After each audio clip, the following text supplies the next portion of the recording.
Sudarlun tersangka pembunuhan almarhum Nurita 42 tahun, yakni berinisial IW dan SU, dikenakan pasal berlapis dengan ancaman maksimal hukuman mati.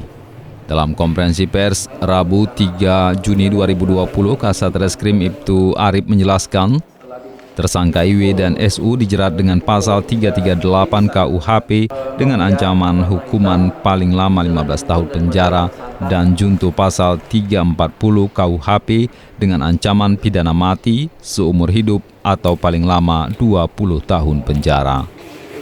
Menurut Kasat Reskrim, korban dibunuh pada tanggal 5 Desember 2019 silam dan jenazahnya baru ditemukan 6 hari kemudian. Sebelum dibunuh, tersangka IW yang telah lama berteman dengan korban, malam itu menghubungi korban dan diajak bertemu di Jalan Medan Banda Aceh, Gampung Bate Putih, Kecamatan Langsa Timur. Lalu mereka bertiga dengan sepeda motor korban menuju ke lokasi kejadian. Saat di lokasi, korban tidak langsung dibunuh, namun awalnya tersangka IW berbincang-bincang dengan korban.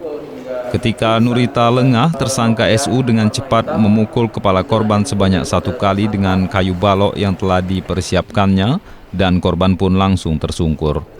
Karena takut aksi mereka terbongkar jika korban tidak meninggal, tersangka IW meminta SU menikam korban dengan pisau.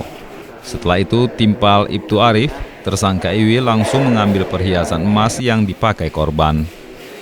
Untuk menghilangkan jejak, pelaku menguburkan korban di rawa-rawa areal pertambakan warga di Gampung Baru, Kecamatan Langsa Lama.